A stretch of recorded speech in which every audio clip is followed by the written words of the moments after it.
Hello everyone, आप लोग का फिर से स्वागत है डूअर्स वॉरियर एकेडमी के यूट्यूब चैनल में।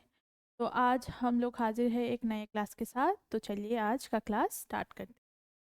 तो पहले हम लोग अच्छे से पैसेज को पढ़ लेंगे। पैसेज है, प्राचीनतम काल से ही प्राचीनतम काल से ही भारत न केवल लालची आक्रमणकारियों द्वारा समय समय पर आक्रमण झेलता रहा है, बल्कि यह व्यापारी, यात्री, विद्वान और पर्यटक भी आते रहे हैं। तो प्राचीन काल से ही भारत में केवल सिर्फ लालची आक्रमणकारी ही नहीं आ रहे हैं, यहाँ पे समय समय पर व्यापारी, यात्री, विद्वान, पर्यटक भी आते रहे हैं। नेक्स्ट लाइन, इनमें से कुछ ने पुस्तकों की रचना की। तो जो विद्वान सब आए थे उन्होंने पुस्तकों की भी रचना की है। इन लेखकों की पुस्तकें और भी महत्वपूर्ण हो जाती है क्योंकि इनकी संख्या बहुत अधिक नहीं थी और ये इतिहासकारों के लिए समृद्ध स्रोत के रूप में काम करती है।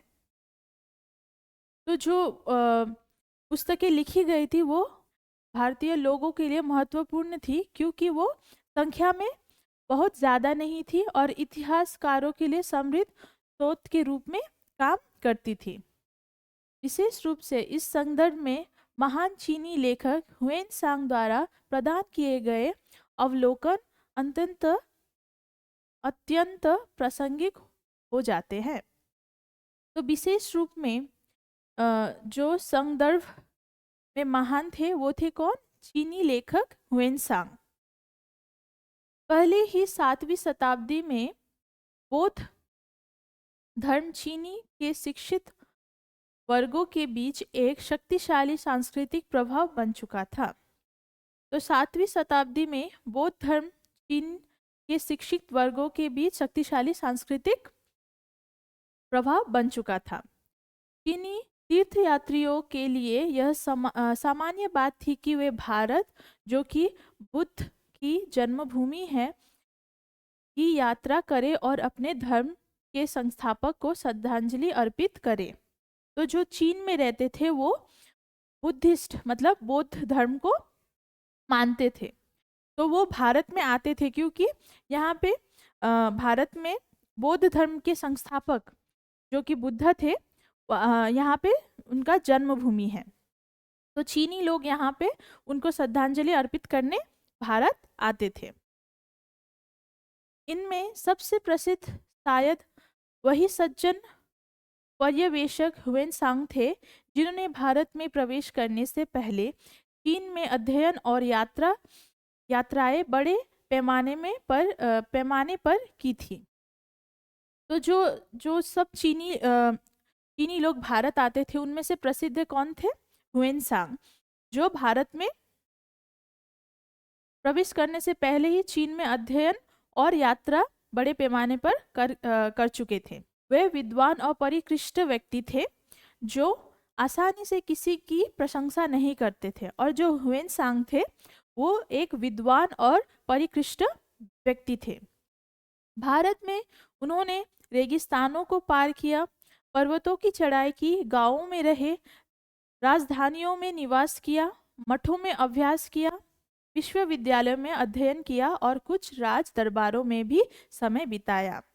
तो जब हुएन सांग भारत में आए तो उन्होंने रेगिस्तान को पार किया, पर्वतों की चढ़ाई की, गांवों में रहे, राजधानियों में निवास किया और मठों में अभ्यास किया और विश्वविद्यालयों में अध्ययन किया और कई राज दरबारों में भी समय बिताया। तो चलिए क्वेश्चन स्टार्ट करते हैं। फर्स्ट क्वेश्चन, हुएन सांग के लेखन को महत्वपूर्ण क्यों माना जाता है? तो ऑप्शंस है, उन्होंने कुछ समय राज दरबारों में बिताए, वे भारत एक व्यापारी और पर्यटक के रूप में आए थे, उन्होंने कई एशियाई देशों की यात्रा की, वे एक सूक्ष्म पर्यवेक्षक थे। तो इसका आंसर हो जाएगा उन्होंने कुछ समय राज दरबारों में बिताया। नेक्स्ट क्वेश्चन, चीनी तीर्थयात्री आमतौर पर कहाँ जाते थे? जो जो चीनी तीर्थयात्री थे वो आमतौर पे कहाँ जाते थे? ऑप्शंस, पहाड़ों में, गांवों में, रेगिस्तानों में, बुद्ध की जन्मभूमि में।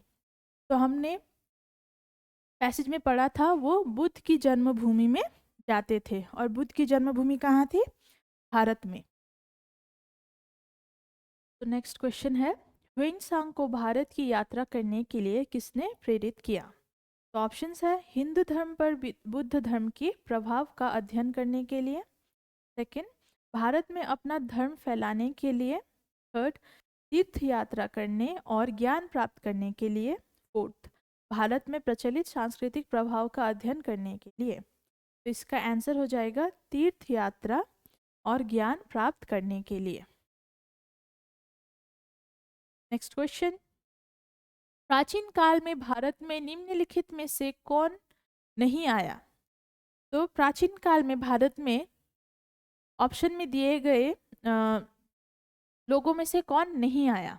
तो ऑप्शंस है, विद्वान, व्यापारी, किसान, पर्यटक।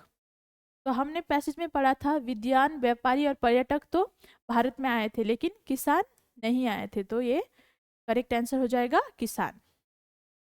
फिफ्थ क्वेश्चन, ह्वेनसांग ने भारत में निम्नलिखित सभी कार्य किए हैं सिवाय। तो ह्वेनसांग ने भारत में कौन सा कार्य नहीं किया? ऑप्शंस है, रेगिस्तान में यात्रा करने के, गांव में रहने के, मठों के नियम का पालन करने के, विद्यालयों में पढ़ाने के।